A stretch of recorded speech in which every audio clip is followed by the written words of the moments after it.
Good evening, ladies and gentlemen. How's it going? DishNet34 here, welcoming you to tonight's episode of This Week in Perfect Team with a special guest, our brand new content director, Mr. Paul Sporer. How's it going, my man? Ish, it's going very well. You're sounding a bit better. I know you're still a little bit on the IL here, but you jumped off the IL to hang out with me, and I appreciate that. Well, thank you very much, and I appreciate you joining us. You know, this is a fun occurrence right here because this is the first time that we have had a guest on This Week in Perfect Team since, I kid you not, episode 2 with Lance McCullers Jr. Well, how am I going to follow that up? Oh my God. I won't be better than him, but I hope to be somewhat decent and give you guys some cards that you like. Exactly. And that is the main reason why we have you on tonight, because we have a whole content set based around Paul's picks, because this guy created a whole freaking set of cards that I have a feeling y'all are going to love. I think there's some good ones out here. I'm eager to see how everyone feels about them.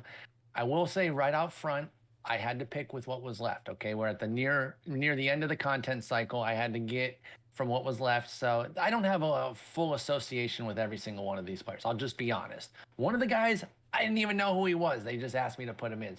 But every other guy, I know who they are. I'll tell you the guy who it is that I didn't know who he was when we get to him. All right, so let's go ahead and get started. Hopefully y'all have had a wonderful week in Perfect Team so far. Can't wait for peak Charlie O'Brien. I don't even know who Charlie O'Brien is. I know who that is.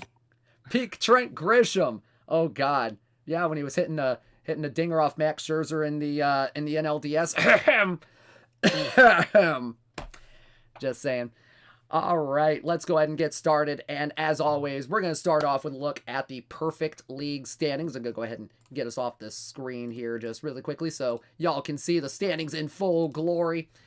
First things first, in the American Conference East Division, first of all, we want to shout out last week's Perfect League champion winners, the Manchester Worker Bees, who are currently in first place in the AC East Division with a record of 54-47, 5 games up on the Bart Owls. They are the only winning record in that division right now, which is kind of crazy if you think about it. Now, on the flip side of that, in the AC Central Division, we got a really close race here. Oh my goodness. The Peninsula Whips and Breslow Bintrongs in first place, tied for first right now.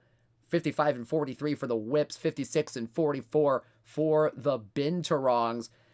Only 1 game up on the Anaheim Emperors and only 2 games up on the Crozet Storm Kings. So you have the AC East with just 1 winning record, and you got the AC Central with 4 winning records. That's just absolutely insane if you really think about it. In the AC West, you got the Florence Baycats in first place with the second best record in the Perfect League, second best record overall in Perfect League, 62-39. That is crazy right there. 6 games up on the California Halos. And in the AC Young Division, another tight race over there. The Dorset Devil Dogs in first place with a record of 56-44, 1.5 games up on the Brooklyn Cyclones. In the National Conference, in the East Division over there, you got the Mediocres in first place. Love that name. Still love it to this day. 2.5 games up on the Jersey Revolutionize. And then in the NC Central Division, you got the 90s Expansions, last week's Perfect League runner-up. Speaking of running, they are running away with that division right now. 67. 66-33. 12-game lead in the division. Wow. RDT absolutely killing it this week. Maybe we'll see him in the Perfect League Finals again. Potentially. 12 games up on the Perugia Warriors. Then the NC West Division, you got the False Hustle in first place with a record of 59-42. 2.5 games up on the Glacier Grizzlies. And then the NC Roof Division, you got the Ewa Beach Fighting Chickens in first place, 1.5 games up on the Providence Friars. So a lot of close races so far, Paul. Wouldn't you say? Yeah, there's some crazy races here. I'm also just still marveling at the 667 win percentage of the 90s expansions. That is truly amazing. That is amazing. I will 100% agree with you on that one. My goodness. All right, so before we get to the big content of the evening, we got a few limited edition cards on the docket for you all tonight, and we are going to start out with 100 copy, 61 overall, Ryne Sandberg from the 1982 Chicago Cubs. Look at this one right here. Kind of early career Ryne Sandberg right here. 68 BABIP, 30 power, 73 avoid K, 68 contact, 82 gap power, 50 on the eye. Some pretty good defense over there, both at second and at third base. 79 range, 80 error, 83 arms, 78 on the turn double play, 84 speed, 88 stealing, and 84 on the base running. This is a pretty interesting card right here, not going to lie. Yeah, when you're talking about a bronze limited edition, you want to find the playability there. And we figured the speed and defense was going to be the primary avenues to get him there. Obviously, you got the gap power, which people don't always pay that much attention to. But avoid Ks and BABIP, obviously not going to hit for much power. You're talking probably bottom of your lineup, doing some things there with the speed and defense at some solid positions, second and third. And if you love to run, he can go for you there. So rookie year Rhino, 61 juiced them up nice for y'all. So go get those 100 copies as quickly as you can. Exactly. And Ryne Sandberg, he had a pretty solid rookie year, all things considered, in that 1982 season. 271, 312, 372, 7 homers, 54 RBI, added in 32 stolen bases as well, which is not bad for that time period. 90 OPS plus, so a little bit below league average, but still, it's not bad. Finished 6th in Rookie of the Year voting that year. First place that year, I believe, was Steve Sachs. 103 runs too, by the way. I know. I see that. That's wild, by the way. Like that is very so wild. many as a rookie, especially when you're only getting on base at a 312 clip. And yeah, Zach, this guy wishes he could be IKF wishes he could be Rhino in any way, shape, or form. The worst part of Ryne Sandberg is exponentially better than IKF could ever hope to be. We will tolerate any and all IKF slander in this channel. Oh my God. Oh man, but there you go. Ryne Sandberg from the 82 Cubs. Man, I tell you. I mean, Ryne Sandberg will always be better than Isaiah Kiner-Falefa, let's be honest with ourselves here. That's what we're saying. I know. All right. And he is in Perfect Team 23. All right. We got one more 100 copy limited edition card for you all this evening. And that, my friends, is one of the cover athletes for the original MLB Power Pro series. And that is Peak Daisuke Matsuzaka, 73 overall from the Boston Red Sox. 96 stuff, 74 movement, 53 control, fastball, slider, curveball, changeup, splitter, and cutter combo. 6 pitches on this guy. 84 stamina, 54 on the hold runners. Extreme fly ball tendency, 96 to 98 on the velocity. Daisuke.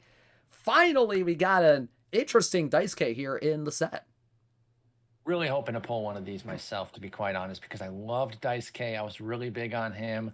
I remember kind of over promoting him after his first year. I write about fantasy for a living, so I really wanted him to be great. It just never really quite came together, but I think I did the best that I could with this card here. Obviously, he's a kitchen sink kind of guy. There is no gyro ball in the game. You all know that. Stop asking for it. But instead of that, we gave him the kitchen sink. We gave him the 6 pitches here, 3 of which are in the mid 80s there. Going to get a ton of strikeouts. Probably going to be putting him in the bullpen there with that control, depending on how you're building your team. But I definitely want to get one of these. I'll be putting him on a silver team for sure if I can get him, because I really like Daisuke. And I wish he could have been better in the majors, but I'll never forget Daisuke Matsuzaka. My goodness. Yeah. And he had some great years over in Japan. Solid years with the Seibu Lions over there. And if the MPB lawyers want to come after me, they can.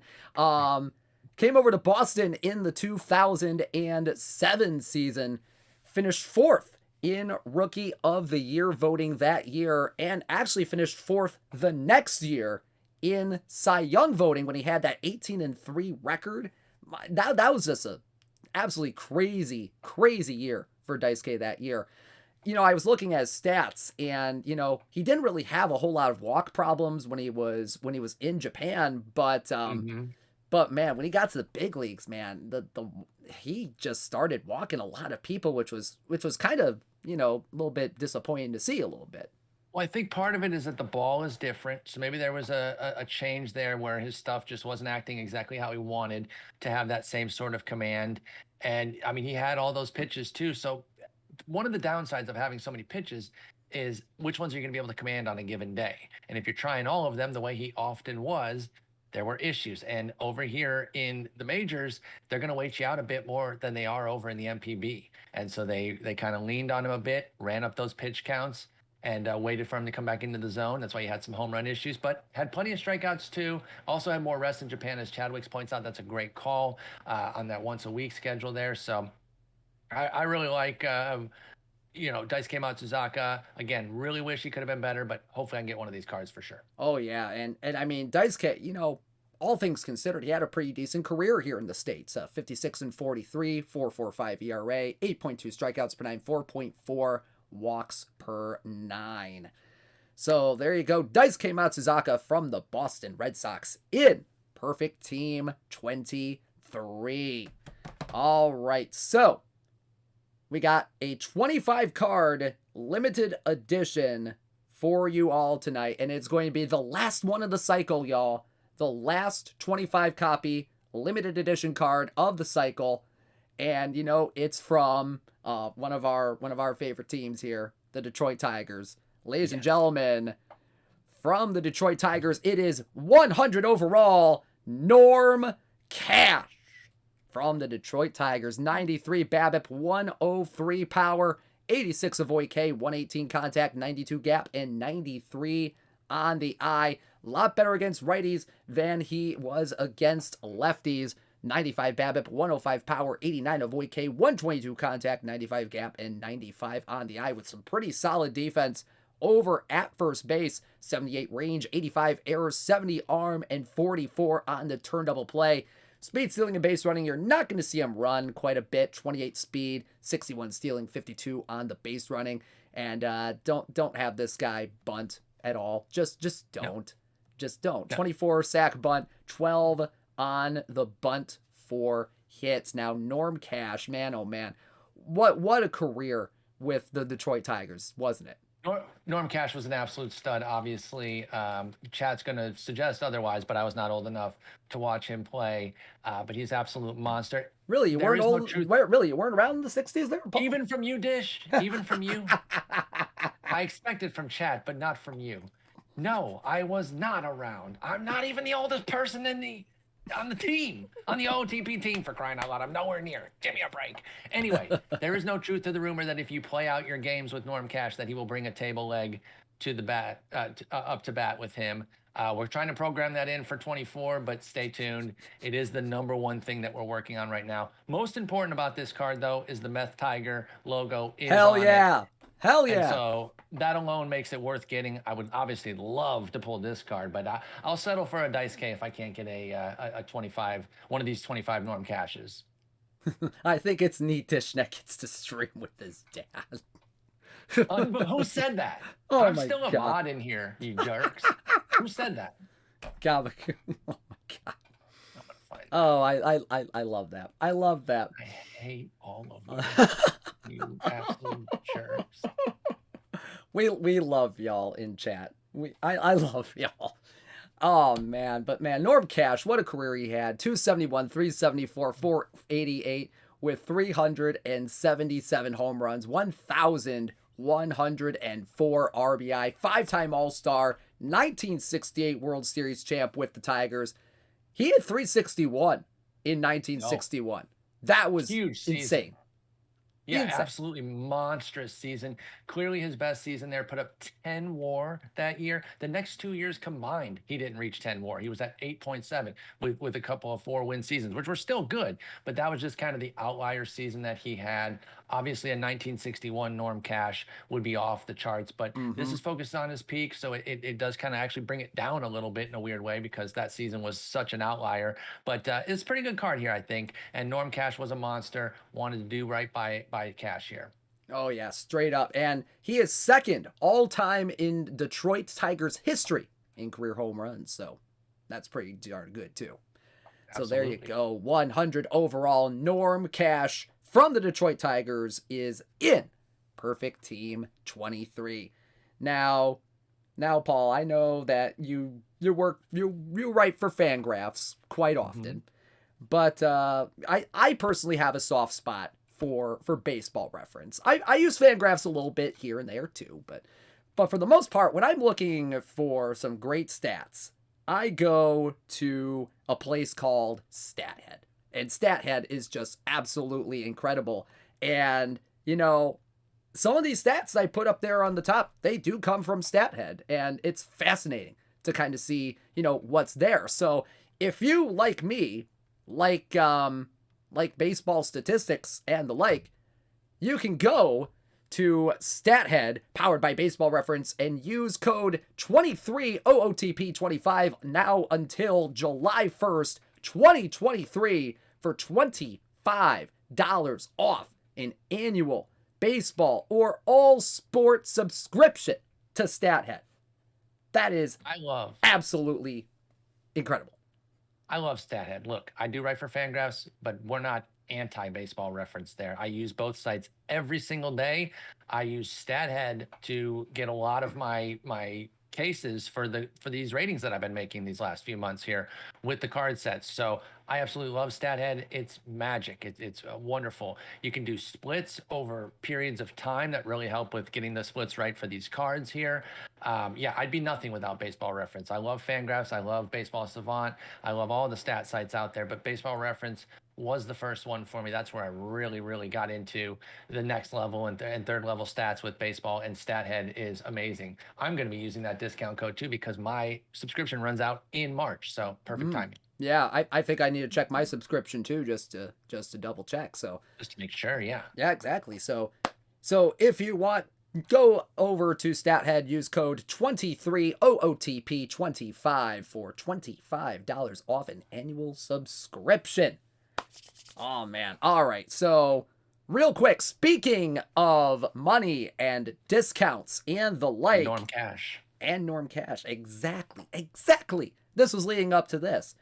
We have oh man, this is exciting stuff coming up here in Perfect Team because starting tonight, we will have discounted perfect points in packs for the rest of Perfect Team 23's lifespan.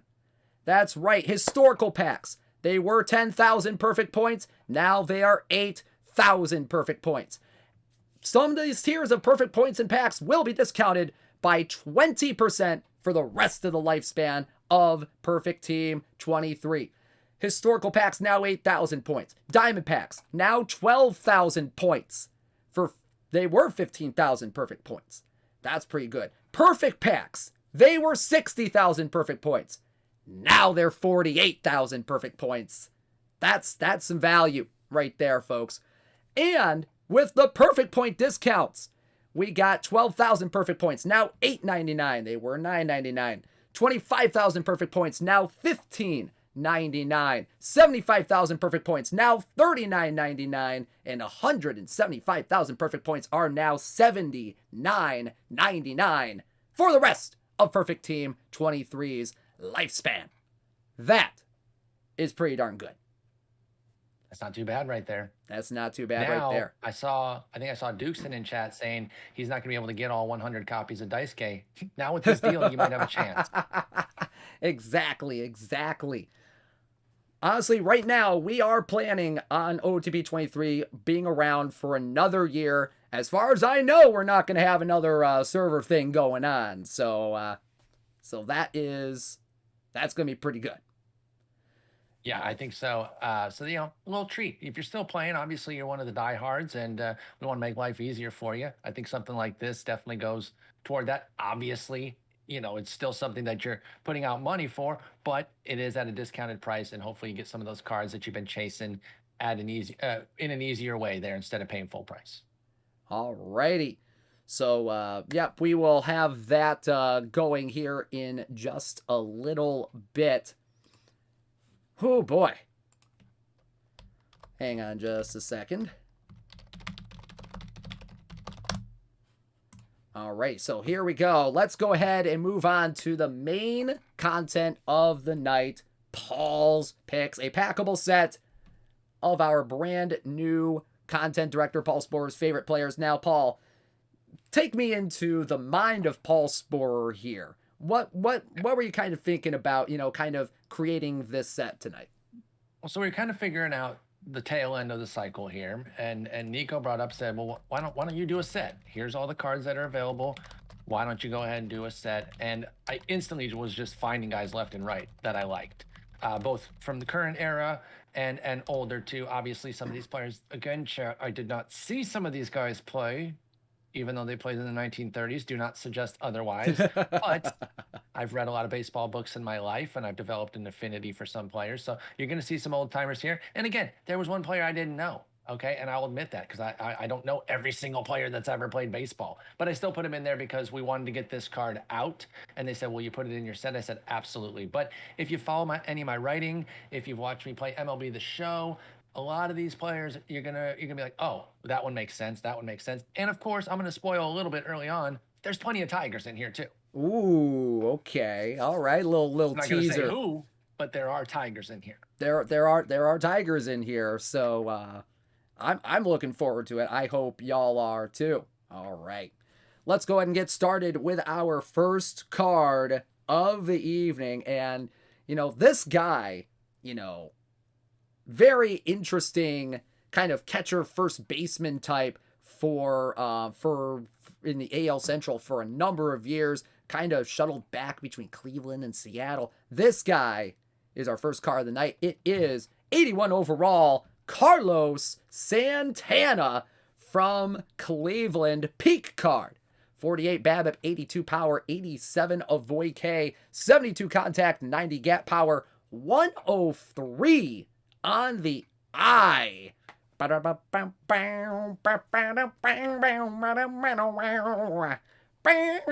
Oh God, my voice was just not ready for that. You're still getting there. You're trying to hit the notes there with the voice, and I appreciate that. Almost. It's some interesting splits here. Against righties, 47 BABIP, 86 power, 82 avoid K, 72 contact, 90 gap power, but 106 on the eye. But look at the lefty splits here. You're getting a lot more avoid K, a little less power, tiny bit more BABIP, same contact, getting a little more gap power, but a little less eye, but still some pretty good eye at 92 right there. Can play catcher and can play first base. Can play catcher. 55 catcher ability, 59 arm. Go back there. Yeah, exactly. 74 range, 56 error, 65 arm, and 54 turn double play on the infield. 28 speed, 84 stealing, and 55 on the base running. Carlos Santana. Paul, let's talk about this guy. This guy, really a menace in the AL Central for a number of years. Absolutely. And I mentioned that I'm a big fantasy baseball player and writer and podcast. That's what I do for a living. And this guy was a gem, especially when he had that catcher eligibility, because he wouldn't always catch that much. And so you could get a non-catching catcher, which is one of the best assets you can have in fantasy, because obviously catching, you don't play as much. You're put at risk due to foul balls and foul tips and all that sort of stuff. So he was a gem. And even when he started to shift over to first base, and by the way, he didn't play enough third base. I see somebody in chat saying give him third base. He didn't play enough. But even when he started to go over to first base, there was still viability, especially if you play in OBP leagues, because as you can see through the eye, he is a walks machine. This guy always gets on base, has enough pop to be dangerous, scores plenty of runs. Even though he's not fast, he got on base all the time, so he could score. Interesting switch hitting catcher first base. So this one was an easy pick for me, a nice gold. I like to play gold tournaments. So if I can land this card, I'll definitely put him on the team and at least let him be the backup catcher. It'll be bad for whoever pitches that day, but I'll kind of save a roster spot that way without having to have a true backup catcher. Yeah, straight up. And I mean, Carlos Santana has had a fantastic career.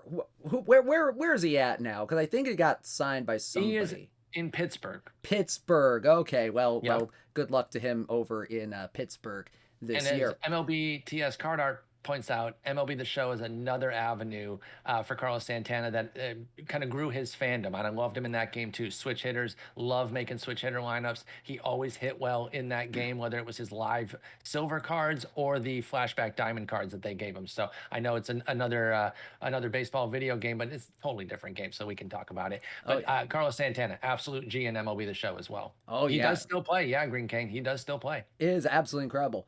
I love this question in the chat here. Who would you rather have catch 9 innings right now, Kenley Jansen or Carlos Santana? Oh, probably Jansen. Oh, wow. Hot take. You see how portly Santana is? No shade. Oh. No shade, but like, come on. Oh, excuse me. You see how portly he is? Not that Jansen is slimmed down or anything, but yeah, I think between the two, I'm going to go with Jansen there because I don't want to hurt poor Carlos. I'm not fat shaming. Jeez, I said portly. That is a nice way to say it.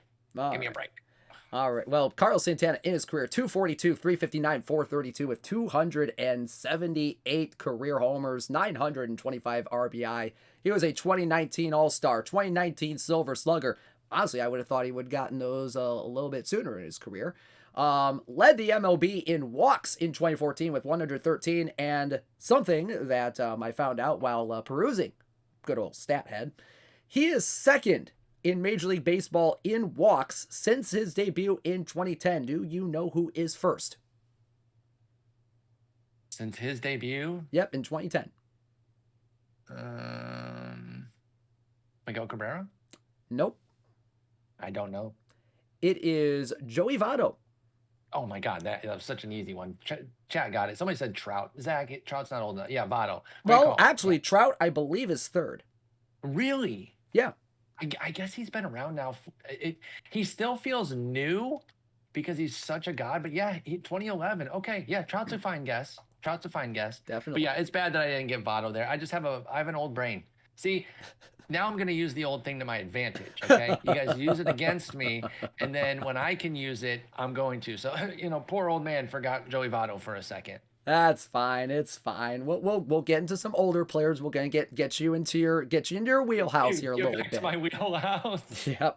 All right. So let's move on. Carlos Santana from Cleveland in perfect team 23. All right. Next up, hey, we're gonna get back into some back into the 80s here, and this is our first Detroit Tiger of the night, ladies and gentlemen. The man who hit some dramatic home runs in the 84 World Series and the most famous one in the 88 World Series. They don't want to pitch to him. They don't want to pitch to him. It is Kirk Gibson from the Detroit Tigers, 87 overall, 72 BABIP, 92 power, 52 avoid K, 86 contact, 108 gap power, and 78 on the eye. Man, oh man, those splits though. Those splits against righties. 72 BABIP, 96 power, 55 avoid K, 88 contact, 114 gap, and 82 on the eye. Can play the corners, can technically play center field if you really want him to. 77 range, 47 error, 52 on the arm. But man, oh man, the speed, stealing, and base running. 88 speed, 106 stealing, 97 base running on this guy. Kirk Gibson, man, oh man. What a player for Detroit and the LA Dodgers in his career. Yeah, absolutely. Obviously had one of the most dramatic homers in the game's history with the Dodgers there that moment when he won the MVP as well. But obviously I remember him as a Tiger. I was crushed when he left. As one of your first guys from your formative years, and they leave, and you're just like, no. But then he was so great, and I was rooting for him there when he came up against Eck, and he hit that fist pump, man. I've been doing that fist pump since I was a kid, man. That is just the go-to fist pump. Unbelievable hit. I loved when they did the documentary with both of them. Eckersley is so gracious in, I don't want to say humiliation of it, but like in defeat there. Having the documentary, he loves Gibby. Obviously, Gibby is unfortunately dealing with Parkinson's now too, and so they kind of highlighted that in the documentary. But it was nice to see the relationship that those two had. And again, as I mentioned, I did what I could with the splits. We kind of gassed them a little bit there against lefties to make sure that there's still some playability as an 87. But if you really have a problem with the splits, call Kirk Gibson and tell him to hit lefties better. I can't do anything about that. Yeah, I know. Yeah, his career split against righties is a whole lot better than it was against lefties. That is yeah, pretty good right there. Yeah, 268, 352, 463 in his career with 255 home runs, 870 RBI, 1988 MVP and Silver Slugger with the Dodgers, 520 homer seasons, and 426 stolen base seasons with the Detroit Tigers. And of course, those dramatic homers in the 84 and 88 World Series. In a year that has been so improbable, the impossible has happened. That was my very terrible Vin Scully impersonation. I am very It's hard sorry. to impersonate him, though, so Yeah. don't worry. Yeah, I could do it better with an actual voice, but yeah. But there you go. Kirk Gibson from the Detroit Tigers in Perfect Team 23. All right. Let's move on to our next card of the evening. And you know what? This was a guy right here that I kind of secretly liked out of the bullpen growing up. Because this was during my formative years. This was my formative years when I saw him play. And I would absolutely 100% try to mimic this guy's pitching motion because it was absolutely incredible. Ladies and gentlemen, from the Philadelphia Phillies, right-handed reliever, 88 overall, Pat Neshek. Oh, man, Pat Neshek. 84 stuff, 72 movement, Rugi. 98 on the control. My God, this guy can get righties out. This guy can get righties out. 96 tough, 75 movement, 103 control against righties. But man, oh man, against lefties, ooh, I don't know if you wanted to face a lefty in your life, guys. 70 stuff, 68 movement, 92 on the control. Slider, changeup, and sinker combo on this guy. Extreme fly ball, 90 to 92 on the velocity. 11 stamina, 78 on the hold runners, so he at least can hold runners a little bit. But Pat Neshek, what a funky guy, coming up from Minnesota. And then all that good stuff. Play with Cardinals, play with Phillies, Colorado, a couple other teams too. I think, journeyman guy, awesome Rugi, righty one out guy. Obviously, you can't do one out anymore. You have to face three batters. Right. But he's retired anyway, so it doesn't really matter. But loved him, and chat's really highlighting why I loved him. MLB The Show was where I really fell in love with Pat Neshek, because with that cheesy delivery, he was really difficult to hit. Whether, again, it was his silver live series card or some of the flashback golds that they had, he was an absolute monster, even though he didn't throw hard. And usually in MLB The Show, you want velocity when you're playing against other players because they'll start to time it up. They couldn't get to him. They couldn't get to Neshek. Most players couldn't. And because of the way that game works, you're facing other human opponents. You didn't have to worry as much about the splits. They don't have anything for splits in that game. Now, you'll see the ball better coming out of his hand against the lefty. Oh, yeah. But it still didn't matter. I loved pitching with his cards in MLB The Show. This was another one. As I was going through the list, was an insta pick for this set because I thought it would be really fun. Again, has to be more of a guy that you want against righties only. You want to be careful if you're facing anything close to a lefty-heavy lineup, but he's going to get your righties out for sure. And if you got, say, 4 righties in the next 5 batters coming, you might try to squeeze him through to that one lefty. Just hope that guy doesn't take him deep because it is a 68 movement against lefties. Yeah. And apparently he has played out of the park baseball in the past. Yep. He played. And he's a big card collector too. Oh yeah, straight up. Yeah, and honestly, when I was playing MLB 2K8 on the Nintendo Wii, Pat Neshek was one of the players you could have as a pitching motion. I would create myself in the game, no shame, to be an absolute freaking beast at pitching, with an actual ephus pitch and everything that I would use like every single time. I would use Pat Neshek's motion because it was just so funky. Oh yeah, and everyone likes motions like that. Dan Quisenberry was one that I had growing up. Chad Bradford pretty much scrapes his knuckles on the mound. Neshek definitely got down there too. And the fact that he only gave up a 242 against lefties, I mean, there is some trouble to that there. But the fact that he was so dominant against righties, kept him in the league for a long time. Hell of a pitcher, Pat Neshek. Yep. in his career from Neshek's another one. Yep. Oh yeah, Sorry, go ahead. Cishek, another good one. And Tyler Rogers 2006. is the present day Neshek. Sorry to interrupt you again, Yep, but I saw no Tyler worries, Rogers no mentioned in the worries. chat. Yeah. 2006 to 2019, 544 career games, 119 games finished, 2.82 ERA, and 8.7 strikeouts per 9. That's pretty good right there. I believe his walk rate is around 2.5 or so, I think.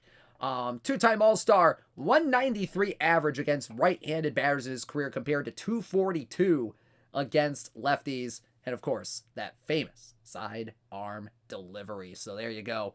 Pat Neshek from the Philadelphia Phillies, 88 overall. Man, I wish that was a Twins logo on there, to be quite honest with you.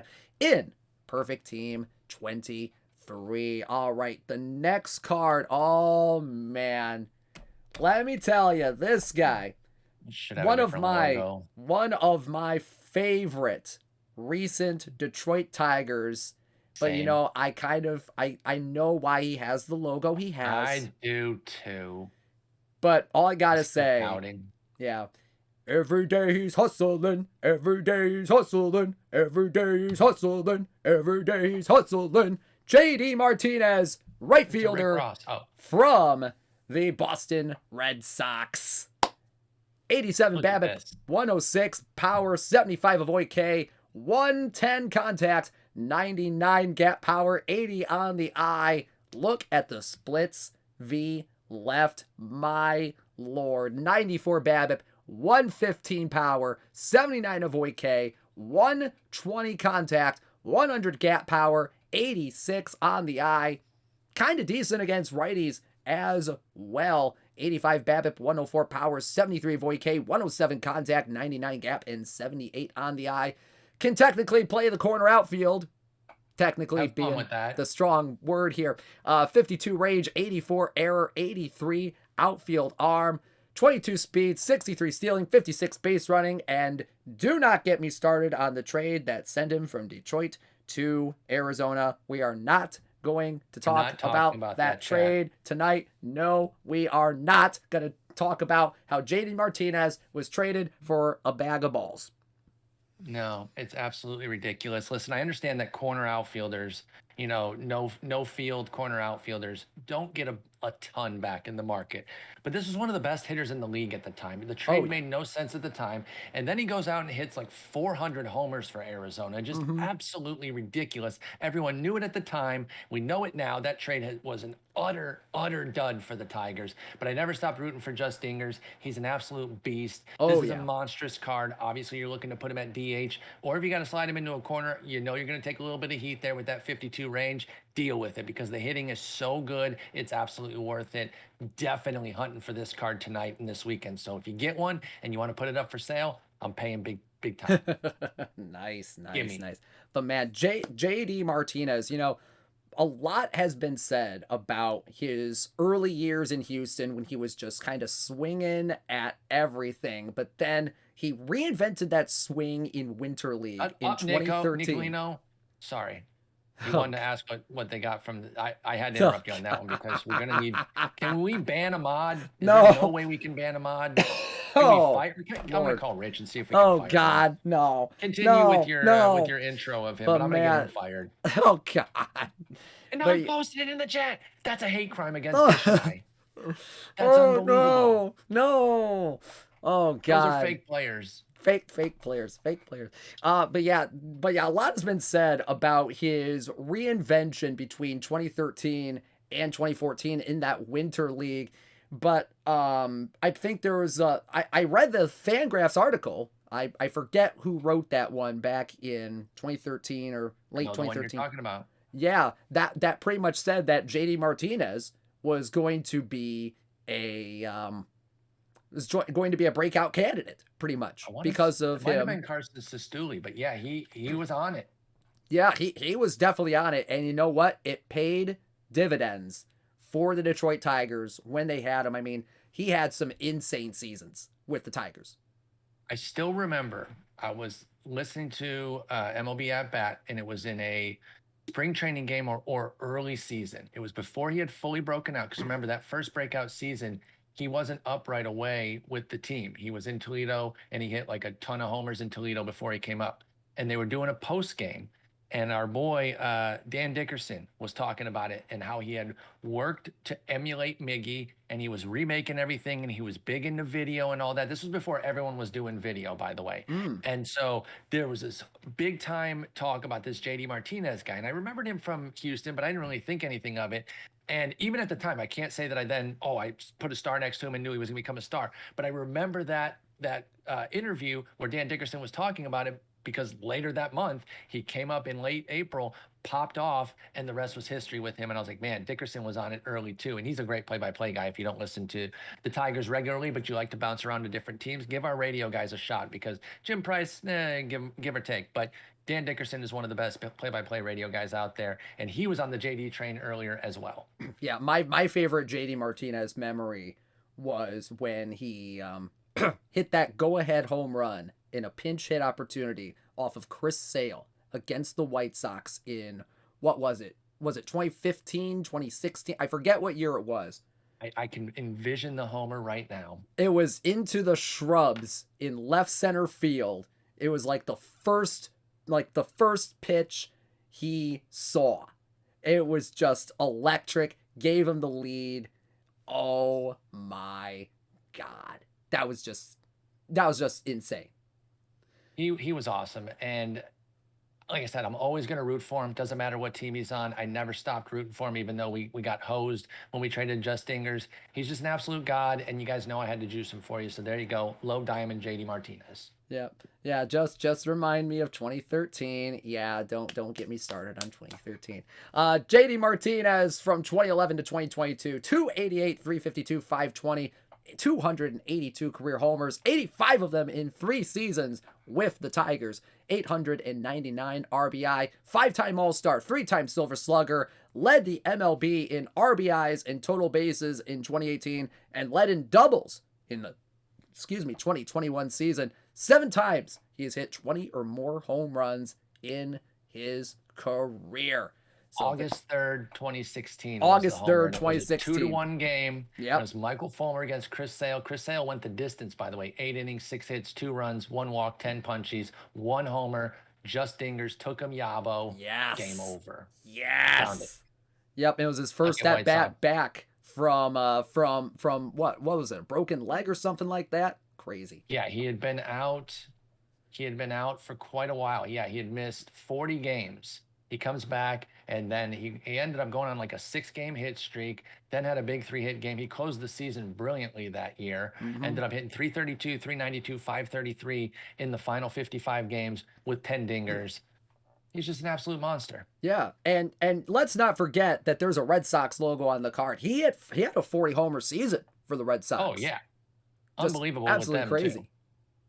It's crazy. So there you go. JD Martinez, peak card from the Boston Red Sox in Perfect Team 23.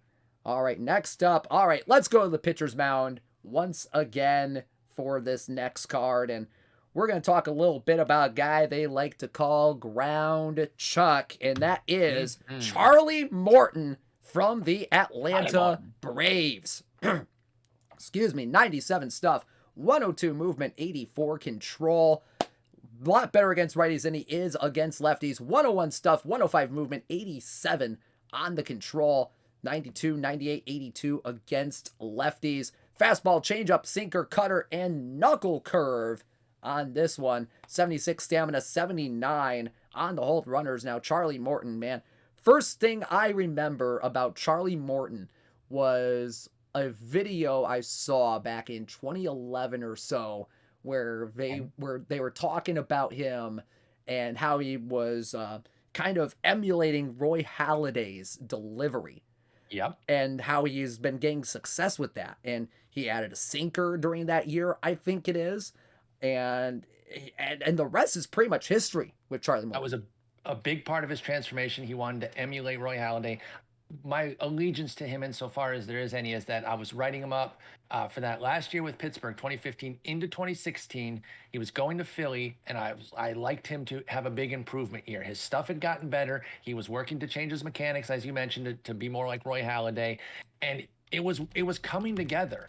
He only ended up throwing 17 innings because he ripped his hamstring off the bone, Ah. running to first when pitchers used to bat, because that used to be a thing for some reason. Forever the DH. I don't want to hear it, purists. Pitchers batting, dumbest thing ever, because of things like that. Losing somebody's breakout to injury, just absolute nightmare there. And I wondered, I was like, well, is this ever going to happen? Because now he's going to lose this entire season. Turns out he goes to Houston the next year. And like you said, rest is history. Yeah. He ends up breaking out with them. And now he's been an absolute stud in his 30s. Oh yeah, and honestly, his peak has pretty much been in his 30s. I mean, he went to Houston, really reinvented himself. You're talking about 2016 maybe being that breakout year.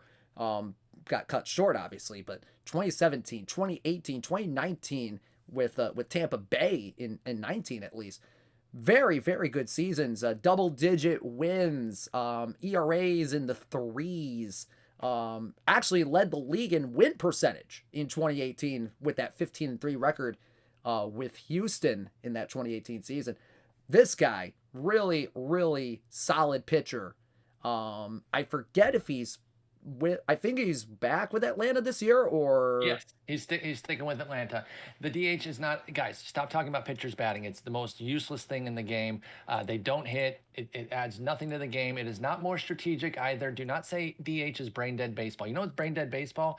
Having the pitcher bat, because it's the easiest thing to figure out. Pitcher coming up, take him out. It's super easy. Acting like there's more strategy when there's no DH is so silly. You don't have that perfect protection of knowing when to take the pitcher out. You guys are completely wrong on this. Nobody wants to watch pitchers bat. I will trade all the pitcher home runs, including Bartolo's, to make sure that they never have stupid injuries while running the bases.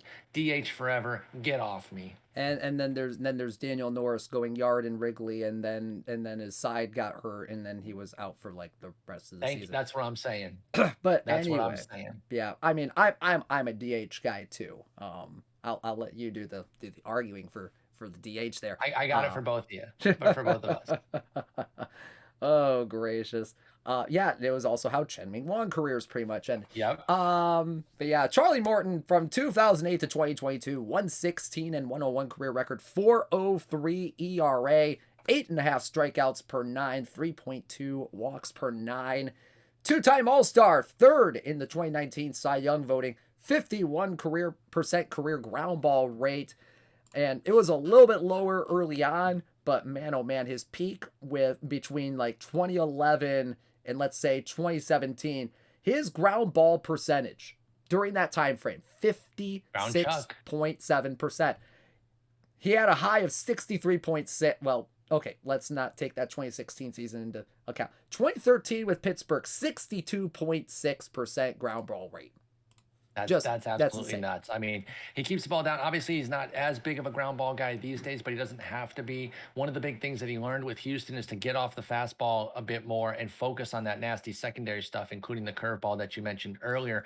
And one of the stats that you have on there about how he led the league in hit by pitches 4 times is because part of it is that his stuff is so nasty that he has trouble reining it in sometimes, and it kind of gets away from him. It's not so much that he pitches too aggressively inside or anything like that. It's just that his stuff moves like crazy. Charlie Morton gets a lot of wiggle. Oh yeah, and that's why we have so much movement on this card. 102 movement, 105 against righties. Now against lefties is a little bit dicey, but still not that terrible. So there you go. Sorry, absolutely not. Sorry, I'm still looking at the chat there. Got caught napping. All right, who's our next guy? All right, Charlie Morton in Perfect Team 23. All right, now let's go to a classic 1990s Detroit Tiger and kind of late 80s Oakland A as well. This guy, the definition of versatility here. Ladies and gentlemen, from the Detroit Tigers, 95 overall, Tony Phillips. Peak second baseman right here. 74 BABIP, 76 power, 63 avoid K, 84 contact, 92 gap, and 101 on the eye. A lot better against lefties than he is against righties. 78 BABIP, 74 power, 79 avoid K, 92 contact, 100 gap, and 114 on the eye. Holy cats. Still a little, interesting. No, all good. A little interesting against righties as well, but definitely a lot better against lefties here. Can play second, can play third, can play short, can play left, and can play right. 82 range, 60 error, 60 arm, 63 turn double play, 69 outfield range, 51 outfield error, 72 on the outfield arm, and not a bad base runner as well. 61 speed, 83 stealing, 72 base running, 81 sack bunt, 79 on the bunt for hit. Tony Phillips, man, oh man. Last year, I was looking for this guy in perfect drafts because of his versatility. And Yes. this is a versatile guy right here. Absolutely, and I love utility players, switch hitters. You know, he walked so Ben Zobrist could run. Tony Phillips was an absolute G. He was on some Tiger teams when he was the only good player on the team, Mm-hmm. and imitating his batting stance, where you get in that very low crouch, was always something fun that we did as a kid. You know, he was one of those guys that kind of played everywhere because he couldn't play anywhere super well. He's that kind of utility man, but you know, you can move him around there. Obviously, you don't really want him at shortstop necessarily. You're probably looking at second or left, but bounce him around your team. He's going to get on base for you. If you put him in that two hole, he's kind of that old school traditional two hitter there with the gap power in the eye. He's going to get on base for your big boppers, or he's a nice 8-9 guy if you got a bit of a deeper lineup there, and then you're turning the lineup over nicely and getting guys on base. Love Tony Phillips. This was another one. I've mentioned this on a couple other players that I jumped right to as soon as I started to see the list of available players. Yeah. Yeah, he had some pretty good second baseman defensive metrics too in his career, if I do recall correctly. Yeah, absolutely. So, you know, I think this is a pretty fun card here, and another one that if you pull one tonight and you want to get top dollar for it, hit me up. Definitely, definitely. Tony Phillips, his career not too terrible at the plate. 266, 374, 389 on the slash line, 160 career homers, 819 RBI, 1989 World Series champ with the Oakland A's, led the AL in walks twice in 93 and 96, and played quite a bit at second, third, short, left, and right on his career. Tony Phillips, solid utility guy in perfect team 23. All right, next up, hey, let's talk catching. Let's talk catching for this next one, and this is probably one of the I don't want to say unicorn catchers of all time, but this is a guy who could hit. Uniqueness, yeah. yeah, uniqueness. Let's call it uniqueness. Can hit and can actually run the bases pretty well as well. Ladies and gentlemen, from the Pittsburgh Pirates, 96 overall, Jason Kendall. 72 BABIP, 45 power, 98 avoid K, 83 contact, 92 gap, and 63 on the eye. Very good.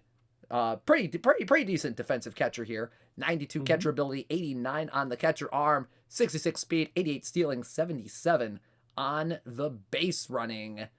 Jason Kendall, man, oh man, this guy had a really great early career.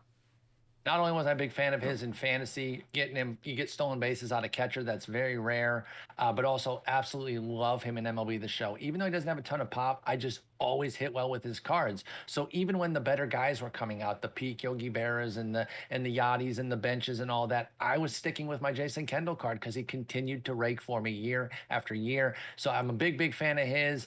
Still has one of the more gruesome injuries I've ever seen, though. When he busted his ankle running through first and kind of bent it there, it looked like it was hanging by a string of skin. It was one of the nastiest, the way it dangled. I'll never forget that horrific sight there. Thankfully, I can't find it anywhere on the internet. I don't know why I regularly search for it. I shouldn't want to see it, but it was absolutely horrendous. Oh, yikes. Yeah. But his early career with Pittsburgh, very solid. I mean, 3 double-digit homer seasons. He had 320 plus stolen base seasons as well. I mean, this guy, almost a 2020 guy in 2000 when he hit 320, 412, 470 on the slash line there. He got hit by pitch quite a bit as well. Led the league with 31 of them in 1998. Had 31 the year before in 97 as well. So this guy got hit quite a bit. Yeah, he was, it's kind of an easy way to get on base there. If you're not hitting that well that day, go ahead and get on base via the hit by pitch. But he was a gamer, man. You know, that cliche of being a gamer. He's going to have a dirty uniform and all that. Nice stud card here. I think this is a pretty usable catcher, especially if you're not going for a major power team. Oh, yeah, straight up. Yeah, I usually remember him with his late career when he was in Oakland and Milwaukee when he Hmm. just could not hit. But he was still at the top of the lineup for the A's and everything. So that was crazy to think that he was still top of the lineup for the Oakland A's even later into his career just because of his overall skill set there. Um, but yeah, from 1996 to 2010, 288, 366, 378 with 75 career home runs, 744 RBI, three-time All-Star, third in the 1996 Rookie of the Year voting.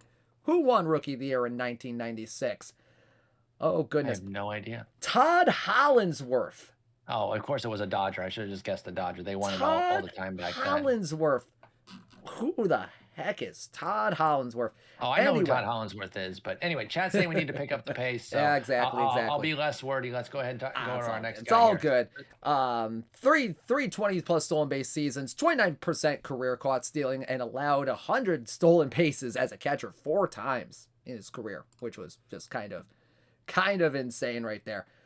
So let's go ahead and move on. Jason Kendall Oh, never from the mind. Chat Pirates. doesn't want us to pick up the pace. Yeah. Some did, Chat can be most chat. don't. Chat can be chat sometimes. I like talking about these cards too. So there you go. Jason Kendall from the Pittsburgh Pirates in Perfect Team 23. Our next card, legendary closer for the Detroit Tigers in that 1984 season. Ladies and gentlemen, lefty reliever Willie Hernandez from the Detroit Tigers, 96 overall, 84 stuff, 103 movement, 106 control, fastball and screwball combo.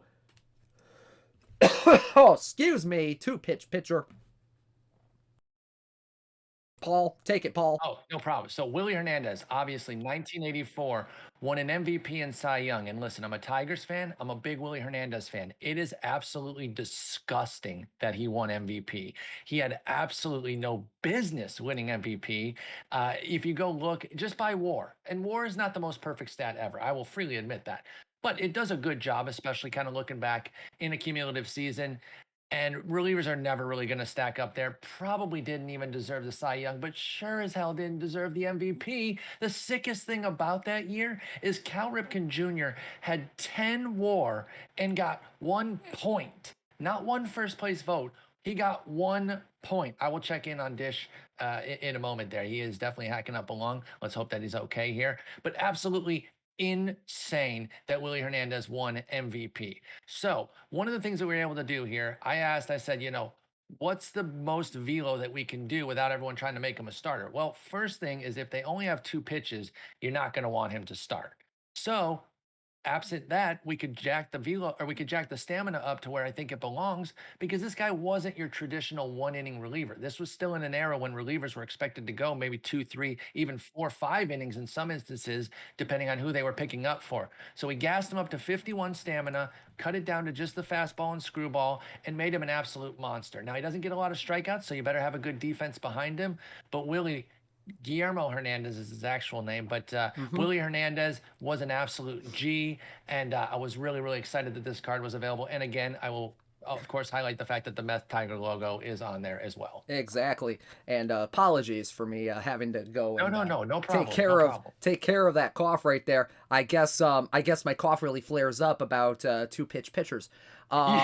84 stuff, 103 movement, 106 control. Very good against lefties. 80 stuff, 114 movement, 117 on the control.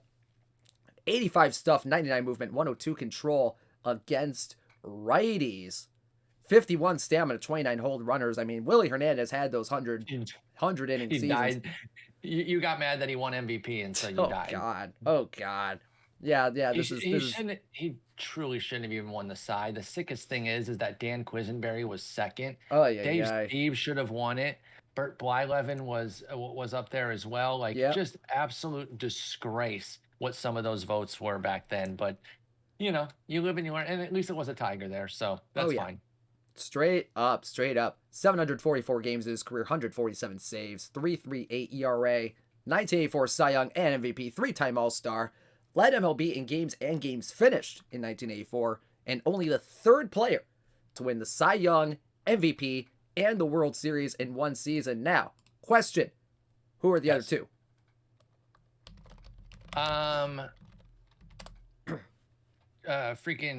What's his head? Kershaw and Verlander. Nope. Right? Wait. Oh, to win the World Series as well. Oh my God. Yeah. That's the tough part. Yeah. Because Verlander and Kershaw absolutely did not do that. Oh my God. I don't know. That's a good trivia there. I was just thinking Cy and MVP. Yeah. Sandy Koufax and Denny McLain. Wow. The only other two. That's wild. Okay, good. I went right to Verlander and Kershaw for getting the World Series piece there. That's a great trivia question. 2 Tigers. Would you look at that? Crazy right there. But yeah, there you go. Dave Stieb should have won that Cy, and don't worry, if you're a big Dave Stieb fan, he's gonna get his love next year in OOTP 24 when I get my grubby little paws all over it. Don't you worry. Heck yeah. Willie Hernandez from the Detroit Tigers in Perfect Team 23. All right, next up. Hey, let's go to a guy that I literally saw on the Jumbotron when I went to Fenway Park last year. That's awesome. This is pretty cool right here. Ladies and gentlemen, from the Boston Red Sox, 99 overall, right-handed starter, Louis Tiant. 126 stuff, 73 movement, 83 on the control. The pretty much big stuff guy right here. El Tiante, baby. Yep, a little bit better against righties than he is against lefties. 129 stuff, 74 movement, 83 control, 122, 72, 83 against lefties. Fastball, slider, curveball, changeup, knuckle curve combo right here. 100 stamina, 72 on the hole runners. Extreme fly ball, 93 to 95 miles an hour. Louis Tiant, what a career this guy had. He was an absolute stud. This is another MLB The Show flavor here because using him again, I talked about the windup with the delivery with Neshek. Obviously, Tiant has a fun windup, and they gave him a great bevy of pitches, including a knuckleball at one point. We didn't give him a knuckleball here. We're not MLB The Show, but we did give him fastball, slider, curve, changeup, knuckle curve there. Massive stuff. He was absolutely nasty. Plenty of stamina as well. I understand that the movement control a little bit challenged. That's just who he was as a player, so I understand you're probably going to see a lot of Louis Tiant coming out of the bullpen for sure, but he should be a heck of a reliever with that 126 stuff. Oh yeah, straight up. What's his cooking rating? Probably 128, probably, because I think he has I forget if it's like a barbecue thing or a Hispanic food place over in Boston. I think he had one at one time. Yuka's probably going to correct me in the chat on this one. But it's pretty. I've heard it's pretty good. I did not manage to get there. It's called the Fours Restaurant and Sports Bar, I think. Okay, interesting. So I think we need to figure out. We need to review there. We should go around to all the best food places at ballparks and do reviews. Maybe OOTP will sponsor us to do. Hey, maybe. Yeah, and maybe we could. And maybe we can eat. Maybe when we go to Fenway, we'll go on a Greek Heritage Night and eat baklava and Greek salad with a spoon. That would be pretty good. I like some baklava all day. Yeah. All right, who's next? Yeah. Louis Tiant, 229, 172 in his career, 3.30 ERA, 6.2 strikeouts per 9, 2.8 walks per 9, 3-time All-Star, top 6 in the Cy Young voting 3 times, led the AL in ERA with a 160 in 1968 and 1972 with a 191, and led the AL in shutouts 3 times in his career. Pretty cool stuff right there. The food stand. That's what I was thinking of. Oh, so I don't know what the Fours. I googled Louis Tiant restaurant and something called the Fours came up. So I have no idea what that is. Yeah, the food stand is what I was thinking of. That's what I was thinking about. So there you go. You were right. Yuka did come through. Yep. Thank you. All right. Then there you go. Louis Tiant from the Boston Red Sox in Perfect Team 23. All right. Next up, we got ourselves another Tiger in here. And this is one that quite a few people have been waiting on. Second base. It's a Tiger second baseman that y'all have been waiting for. Ladies and gentlemen, 99 overall, Charlie Gehringer from the Detroit Tigers. 83 BABIP, 65 power, 97 avoid K, 99 contact, 102 gap, and 85 on the eye. A lot better against righties than he is against lefties, but still kind of serviceable against lefties as well. Solid defense over at second base, 94 range, 95 error, 72 arm, and 93 on the turn. Double play. 61 speed, 75 stealing, 69 base running, 94 sack bunt, 100 bunt for a hit. A lot of Tigers fans been waiting for this card. Absolutely. And even some non-Tigers fans. Gehringer's an absolute monster. I think the only thing we have is a 67 for him. Couldn't get out of the season content schedule without getting a hot Gehringer out there. So pop this 99 in last moment. And I think he turned out pretty well. So I hope people are interested in using this card. Should be a nice little second baseman. Definitely going to play that defense for you. I think we were mentioning, I forget who the card I was saying, where you're going to want to have good defense behind him. Oh, yeah, with Willie Hernandez. So you got Gehringer out there. When Willie Hernandez comes in, he'll make sure to turn the double plays in case anybody gets on. Yep, and he is the first player, was the first player in MLB history to turn 100 double plays 6 times in a career. Dang, that's pretty sweet. That's So great stat there. Where'd you get that one? I got that one off of Wikipedia, actually. Nice. Yeah, Very nice. pretty good. 320, 402, 480 on his career slash line, 184 homers, 1,427 RBI. He was the 1937 MVP, 6-time All-Star, and actually he was in the top 10 in MVP voting 8 times in his career. That's how good this guy was. Probably one of the best second basemen of the 20s and the 30s, really. Led the AL in hits, triples, doubles, runs in 2029. What the hell am I saying? 1929. Only if Charlie Gehringer's getting reborn like right now. Yeah, if we're putting him in a time machine, put him in the TARDIS, send him to 2029. There you go. Charlie Gehringer, solid second baseman for the Detroit Tigers. Perfect team 23. That's gonna be a fun card for a lot of people. I think so. Definitely. Got a cough again. There we go. All right. Let's get to some perfect cards, y'all. Let's get to some perfect cards, y'all. And we are starting off with a very interesting one, gotta say. This is the guy I didn't know.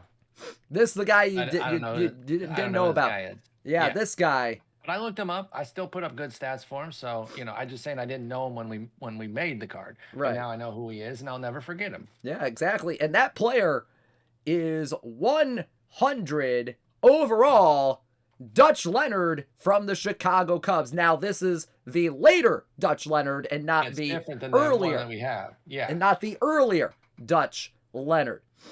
89 stuff, 113 movement, 108 on the control. Fastball, curveball, screwball, knuckleball combo. This guy, solid knuckleball right here.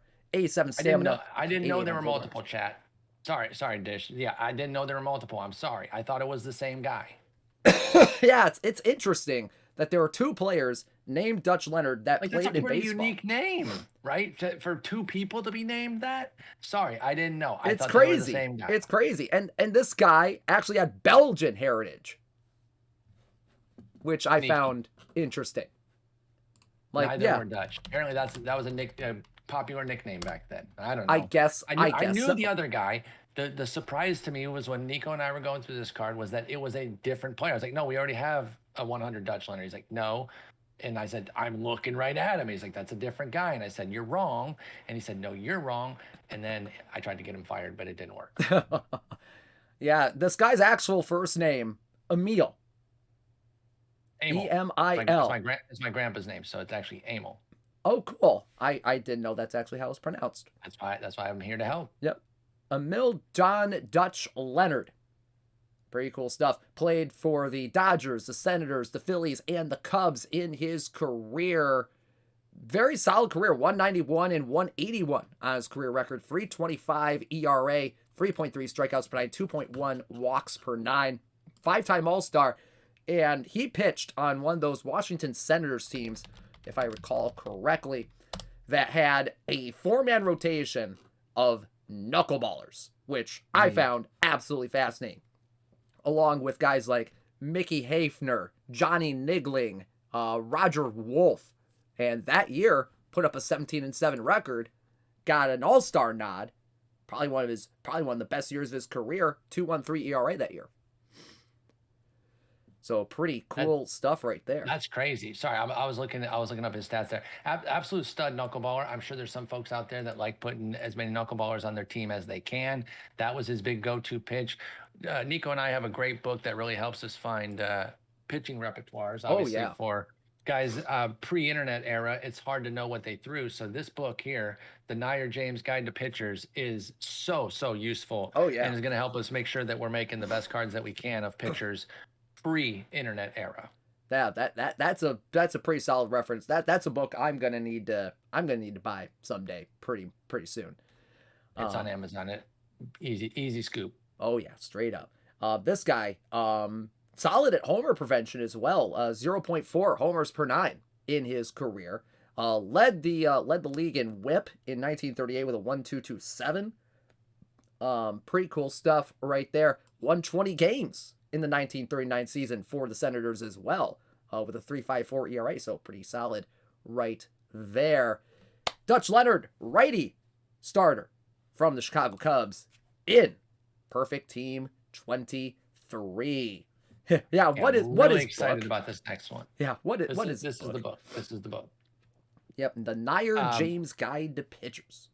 this next guy I'm so excited about. Oh yeah, Go, this go guy. ahead and set up this Oh, next one. I'm this guy right eager to see here. how everyone feels about about this card. Oh man, this one right here. This is a fun card coming up right here because we're going back to the modern day here.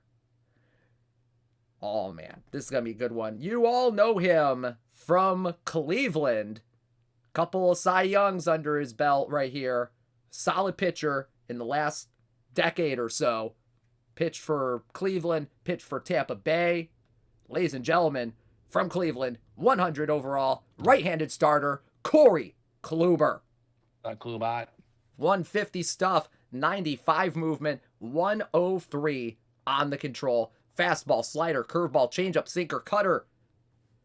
Oh my, oh my, oh my. 154 stuff against righties, 104 control against righties, 96 movement as well. 144, 94, 102 against lefties. 92 stamina, 75 on the hold runners. Oh my goodness. Let's talk about Corey Kluber because what can we say about Corey Kluber's career so far other than he is spectacular? Absolute stud. He and I think Carlos Carrasco, right around the same time, kind of started this revolution that we're still currently in of Cleveland really turning pitchers into primetime players. You know, they got him from San Diego, and I want to say was that the Jake Westbrook deal? Maybe, yeah, I think that was a Jake Westbrook Ryan Ludwig deal. He was not known at the time. I mean, he broke out at age 27. He had a pretty solid season that year. Started to show some hints of some things. And my big, again, like allegiance to him, insofar as I have any, is that this was another guy that I wrote up before he really broke out. Had him. I used to write this thing called the SP guide, where I'd go through every single pitcher, give a little Mm-hmm. profile on everybody, including the minors. And I wrote a big profile on him. I was very big on Corey Kluber, and he ended up hitting, and I got kind of associated with him. I wasn't the only one, by the way. Carson Sestouli, who also worked at Fangraphs, I wasn't at Fangraphs at the time, was big on him as well. There were others too, so I didn't discover him or anything, but got me a little bit of cred in the fantasy world, and I've always loved Corey Kluber, one of the absolute best pitchers of his era. Kind of a comet, you know, kind of burned brightly for a short time because he's already in his mid 30s now, and obviously has dealt with injuries over the last few years. But from 14 to 18, I mean, find me a better pitcher. Two-time Cy Young, absolute monster at the time. You know, he's going to be one of those guys that people will talk about, you know, I know he's not a Hall of Famer, but, and then they're going to talk about how great he is because he doesn't have enough to really put up a Hall of Fame case. But when you got two Cy Youngs, man, that is in some elite company. And I wanted to make sure that we had an excellent Corey Kluber. So we went to the hilt here. He had a terrible fastball. He always did. That's something that Cleveland de-emphasizes. They don't really care about your fastball. They want your secondary stuff to be good. My buddy Doug Thorburn calls his main pitch a slidra because it was a multi-headed breaking ball. It was Oh basically yeah. one pitch, but it was a slider curve cutter, slider. It was all a slurve. It was all of it. The way he could angle that one pitch into so many different pitches. That's why you see the multiple different pitches here. Depending on what pitch classification you're looking at, you will see it called different things. It's all the same pitch. It's his breaking ball, but it does a lot of different things. Yeah, and coming out of the low 3/4 kind of sidearm delivery as well. I always hated it when the Tigers had to face Kluber because he was just so good. He was just so good. Honestly, I could see him maybe having a Hall of Fame case potentially just based on his peak. Oh yeah, and then there was that brutal trade that Texas ended up doing because they gave Emmanuel Clase and Delino DeShields. At the time, we didn't know how that trade was going to turn out. Texas got 1 inning from him before he went down, and of course we know Emmanuel Clase is now one of the best closers in baseball. So real tough break there for Texas, and of course over the last couple years he's really struggled with injury. He was pretty good this past year for 164 innings. That's kind of a mid back end starter, and we'll see what he can do in Boston this year. But at his peak, who was better than Kluber? Cleveland got out. They knew. Plus, they're also cheap, so they wanted to get out while they could. But Kluber's a monster, and I feel like this card should be pretty playable across the universe. Oh yeah, and I think he was the guy that gave up that home run to Oscar Gonzalez to end that marathon game in last year's ALDS, or was it the wild card game? I think it was the wild card series. I forget. I think you're right on that. Yeah, Tampa and Cleveland there. But there you go. 2011-2022 for Corey Kluber, 113-71 record, 3.31 ERA. Yep, well, right. Good. 9.5 strikeouts per 9, 2 walks per 9, 2-time Cy Young Award winner, 3-time All-Star, led the MLB in wins, ERA, WHIP, K to walk ratio, complete games, and shutouts in that absolutely fantastic 2017 season. And he is tied for the most shutouts in baseball since 2014. Do you know who he's tied with? Most shutouts in baseball. I'm going to say Wainwright. I don't know. Somebody that pitches a lot of. I believe it's Kershaw. 2019. Oh, Kershaw. The fact that he even gets there, that he pitches that off. That's great. Yeah. Clayton Kershaw. Pretty good stuff right there. Since what year? Since 2014.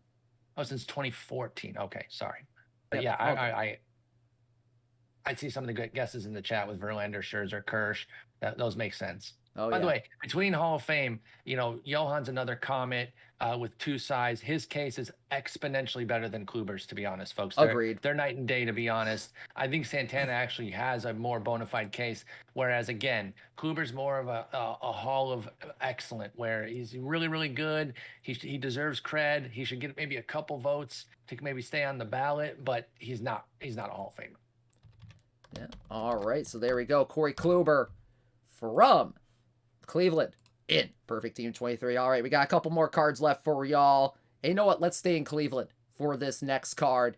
If you want to talk about fireballers and guys who just absolutely dominated their peers in the 30s and the 40s and even came back maybe a little stronger after military service, ladies and gentlemen, 100 overall, right-handed starter, Bob Feller. Go, Paul. You want me to take it? Bob Feller. What a stud. What an absolute monster. And the craziest part about his career is the what if. And this is a what if for several guys. What if they didn't go to war? I mean, like, what a crazy thing to lose 3 years of your peak to, by the way, at age 22, after his age 22 season, which actually was a little bit worse than where he had been the previous 2 years. He goes off to war for 3 years, comes back, only pitches 72 innings in 1945, but then picks right back up in 1946.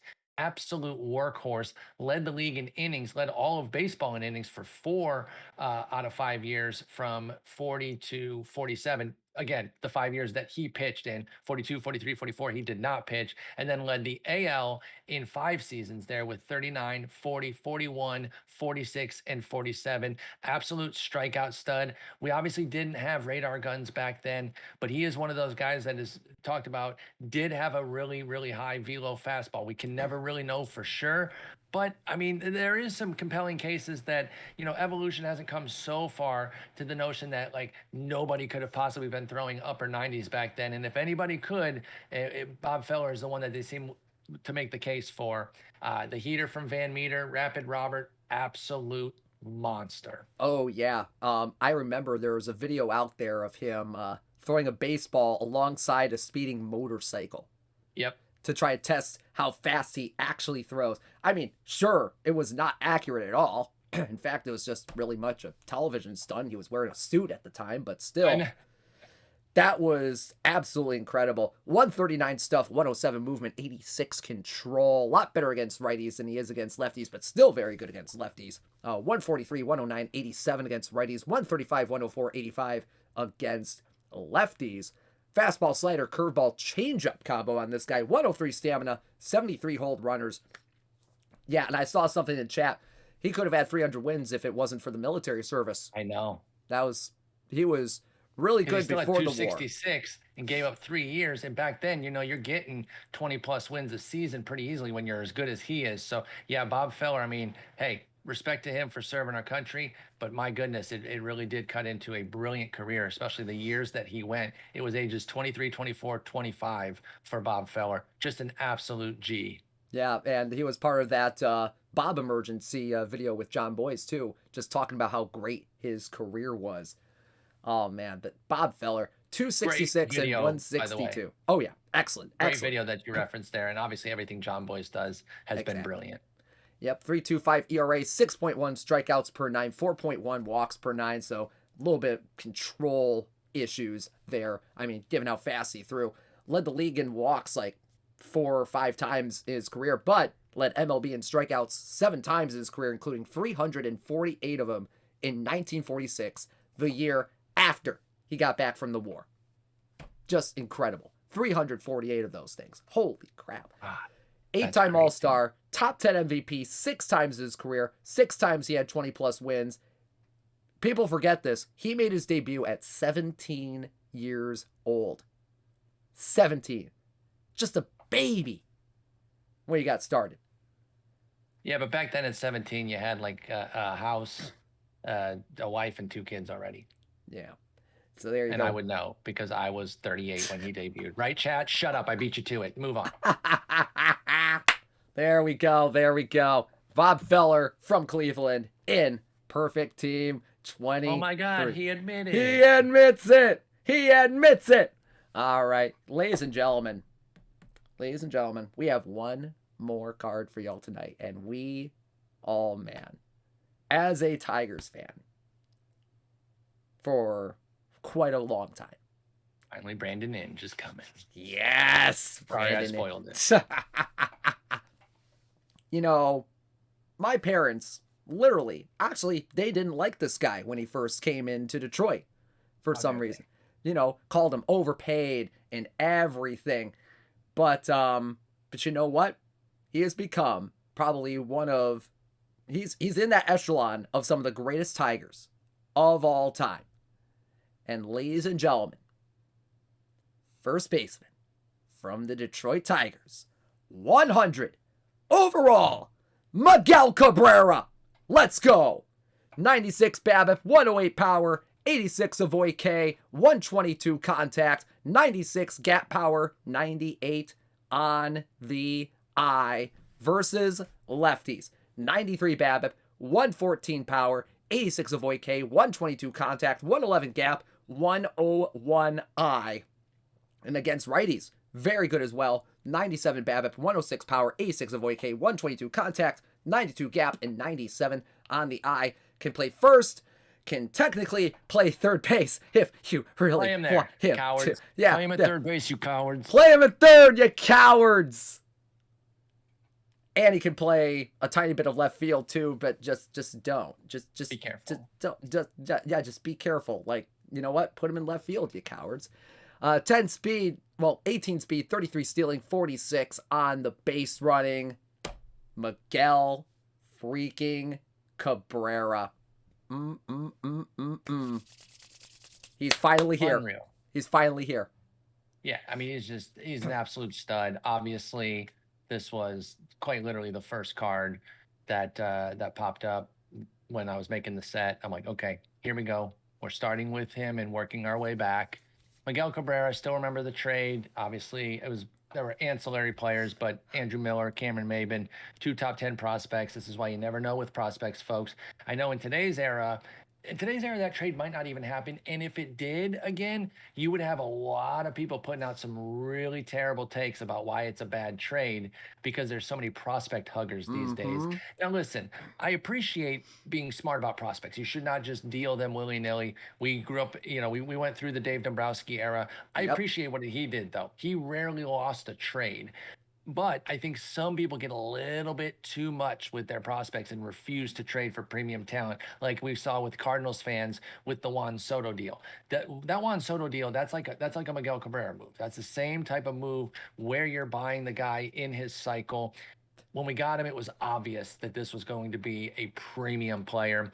And hey, Miller and Maben could have popped off, and I wouldn't have been mad at all about that because you knew that we got a complete franchise cornerstone. So many wonderful memories with Miggy. Obviously, he's still delivering some with his 3,000th hit. Obviously, hasn't been anywhere near the Miggy that we know with this Albatross contract. I respect Mike Ilitch for loving his guys and paying Miggy and Cabrera, but you didn't have to pay him 2 years before the other deal was up and sign him up for another several years. But it is what it is. We're almost done with that deal. He's a legend. He'll be in Cooperstown Oh, yeah. immediately 5 years Straight after up. he retires. And I got to be honest, that's one that I might have to get out to because just so many wonderful memories with Miggy as a Tigers fan. Oh, yeah. And I think next year, is going to be his final season, if I'm Yes. recalling correctly. It will be. And you know what? With the fence move, he still has a little bit of that oppo power. Obviously, not nearly as much. He's mostly all arms and upper body. His lower half is gone, and that's why the power's gone. But don't be surprised if he gets a few more homers in an Albert Pujolsian type way next year with those new fence moves because they're going to cater to lefties, but obviously a righty with oppo power will be able to take advantage of them as well. So I wouldn't be surprised if, I'm not saying a big season or anything, but just another handful of homers for Miggy on his way out. Please, oh dear Lord, baby Jesus, let him have a final season as good as Albert Pujols's. That would be incredible. That would be incredible. Seriously, I want to see that happen. I really do. Just send him out with a freaking Renaissance season. Oh man. Give him the balls that they used for Aaron Judge this year. Exactly. Help him out. Yeah, but man, Miguel Cabrera started with the Marlins. Obviously, the famous trade to the Detroit Tigers. 308, 384, 524 in his career. 507 career homers. 1,847 RBI. 2-time MVP. 12-time All-Star. 2012 Triple Crown Award winner, by the way. First one since Yaz in 67. He is the active leader in batting average at that 308 mark right now. It's crazy. 10 30 homer seasons in his career and had his 3,000th hit against the Colorado Rockies in 2022. And I will always remember Jose Iglesias running up to him. I knew where you were going when you said it. Man. He got there first. He's like, that's my boy. Man, oh man. But there you go. Miguel Cabrera. He is finally in the game. Ah, thank God. From the Detroit Tigers in Perfect Team 23. But, Trout. Look. Triple Crowns, they hold a little bit of weight still nowadays, all right? All right, so here we go. That is it for tonight. Paul's picks, Carlos Santana, Kirk Gibson, Pat Neshek, JD Martinez, Charlie Morton, Tony Phillips, Jason Kendall, Willie Hernandez, Louis Tiant, Bob Feller, Corey Kluber, Dutch Leonard, Miguel Cabrera, and Charlie Gehringer. Oh, man, and I hear that cards are live. Cards are indeed live. Cards are live. So have fun. All right, before we sign off for the evening, we're going to go ahead and take ourselves off the screen here just really quickly so we can get to the standings. Oh, excuse me. Last week's tournament top 10. Daily Traditional, you got Dr. Sox and the Walking Dead in first with 230 points. Red Eclipse in second with 213. Beeham Bells and the Bellingham Bells in third with 207 points. Wadi 3, Galoy, Isadafo, KJ22, DC Cubs 44, DPL 1, and Tokyo rounding out the top 10. And in the weekly traditional tournaments, you have Mac Jacks in first place last week with 129 points. RDT 24 and the 90s expansions in second with 129 points. Scarborough number 1 in the McNoosh Brigade in third with 120.